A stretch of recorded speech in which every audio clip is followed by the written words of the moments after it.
Are you tired of staying in after work and on weekends? Personally, I've talked to over 1,000 strangers and built a social circle from scratch multiple times in different countries as well. That's why today, I'll give you 5 actionable tips to make friends as an introvert. That being said, if you don't implement my first point, that's going to be an issue. If you often feel drained from socializing as an introvert, you might be following the wrong advice. And if you don't do anything differently, you'll always struggle to put yourself out there. To explain to you what I mean, here's a quick story. When I was in engineering school, I lived with my parents so I could save money on rent. Unfortunately, their house was in the suburbs and they're so far from everything. Not to mention, I was usually around families and other kids. As you can probably imagine, I had a hard time making friends back then. But all of that changed after I graduated. I ended up moving downtown and getting my own place.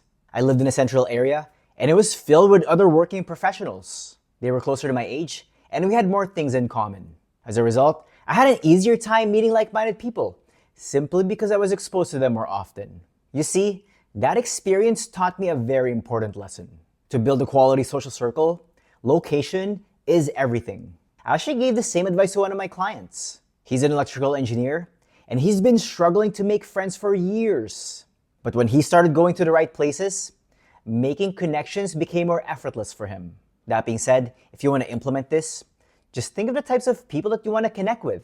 Identify places, meetups, and events where you'll be able to find them. And then make an effort to show up there more often. So for me, because I want to connect with other entrepreneurs, I tend to go to trendy coffee shops, co-working spaces, and business-related meetups. As you can see, this whole process doesn't have to be so complicated. You just have to be more intentional with the way you put yourself out there. By doing so, you get to find your type of crowd a lot faster. But you're not going to get very far without this next tip. For this to make sense, let me ask you a question. How often have you seen someone you wanted to chat with, but instead of making a move, you get in your head? You're trying to come up with something clever to say. And by the time you have something, it's already too late. The opportunity has passed by, and you're mad at yourself once again for not taking action. This was the exact same situation that my client was in when he reached out for help. He's a software engineer, and he's in his late 20s. Because he was raised by strict Asian parents, he didn't get to go out much when he was younger. In fact, he told me that he was so shy that his mom had to ask someone out to go to prom with him. So when we started working together, I gave him some simple exercise to help him overcome his approach anxiety. The first one was for him to walk up to the first person that he sees and just ask for time. Doing so is just an easy way for him to get used to talking to strangers. And once he was good with that, the next thing that he did was to observe what people are doing and make a comment about it. So the next time he saw someone reading a book, he asked about it and how they liked it so far. When that became easier for him, I told him to take it up a notch and start giving people compliments. Look for something that he thought was interesting and make a comment about it. For example, if he liked someone's bag or he thought someone was cute, he would go ahead and tell them that. Eventually, he got good at approaching people and he was able to build his own friend group. Look, if you're an introvert and you want more social abundance, this is one of the best skills you can ever develop. Once you know how to walk up to strangers and start a conversation with them, you take control of your social life. By the way, if you're tired of struggling socially and you want to learn how to build meaningful relationships, I'd love to connect with you.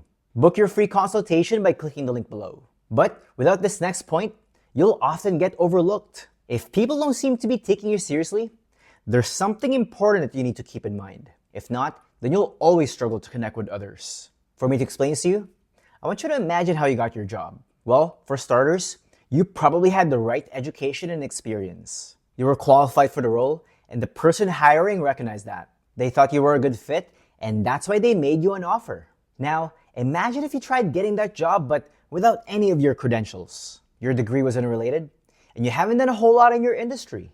If that's the case, then you won't even get an interview, right? You see, if you want to make friends as an introvert, the exact same ideas apply. You need to have the qualities that you're also looking for in others. So for me, when I used to be a shy engineer, I wanted to be around other people who were fun, confident, and outgoing. Unfortunately, back then, I was quiet, I was always in my head, and I had low self-esteem. That's actually what pushed me to change my situation. I got into self-development, improved my appearance, and worked on my social skills. That's why these days, I'm surrounded by other successful and highly motivated individuals. Again, to become socially attractive, you need to develop traits that you're also looking for in others. By doing so, you'll increase your social value and you won't feel intimidated socializing. You'll have an easier time acting like yourself and you'll come across as more charismatic. You'll stand out in a good way and more people will be excited to spend time with you. But without this next point, you'll still struggle to make friends. To explain to you what I mean, let me ask you a question. Do you always have awkward lulls during your conversations? If so, that's going to be a problem. If that keeps happening, you'll make others feel uncomfortable. As a result, people will avoid you and you'll feel discouraged from putting yourself out there. And to avoid embarrassing yourself, you'll end up staying in even though you actually want to go out. In fact, that's exactly what happened to one of the clients that I had in the past. He's a data scientist and he works remotely. Because he was always at home by himself, he had limited opportunities to socialize. In fact, he told me that the only person he usually talks to is his 60-year-old landlord. As a result, he experienced a great deal of anxiety whenever he's at a social event. He panics, gets in his head, and struggles to come up with things to say. So when we started working together, I got him just making small talk for a few minutes. That way, he feels less pressure during his interactions. And because he was just focused on having a casual conversation first, he felt more comfortable socializing. And once he was good with that, I taught him to ask open-ended questions so he can gather more information. And because he was able to keep the conversation going, he felt more confident putting himself out there. Again, if you want to make friends as an introvert, you'll want to start small and build up to it. This is especially true if you've been isolated for a while. That way, you can see some quick wins, which will motivate you to keep socializing. But all your hard work will go to waste if you don't implement this next point. If you don't have any close connections as an introvert, you're probably committing this common mistake. And if you don't do something about it, you'll just have shallow relationships. In fact, one of my clients who was a machine learning engineer was struggling with the same thing. Even though he was doing well in his career, he was failing miserably in his social life. If you can relate to that and you want to fix this issue, I want you to imagine going camping. You started a small fire, but you didn't keep adding more wood to it. Well, eventually, things are going to fizzle and it's going to die out, right? And if you want to make friends as an introvert, the exact same ideas apply. Don't make the mistake of just being so passive. Remember, just because people aren't reaching out to you doesn't mean they're not interested. Just like you, they get distracted, they're preoccupied, or sometimes they just forget. And that's why you can't take anything personally. If you want to build a quality social circle, you have to put in the effort to nurture your connections. Instead of waiting around, you have to take the initiative.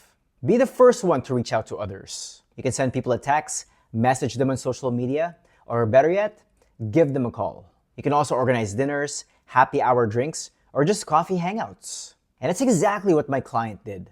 As a result, he now has people to make plans with and create memorable experiences. Also, when you make the effort to organize events, you'll be perceived as a leader and you'll raise your status very quickly. But more importantly, you'll deepen your bonds with others, which can make you feel more fulfilled. But there's something important that we didn't talk about today. If you want to build rapport with others, you have to be able to hold a conversation. If you don't have much to talk about, you'll have a tough time making a connection. To make sure that doesn't happen to you, watch this next video. That's where I give you more actionable tips to never run out of things to say. By the end of it, you'll become a more engaging conversationalist, so make sure you check it out.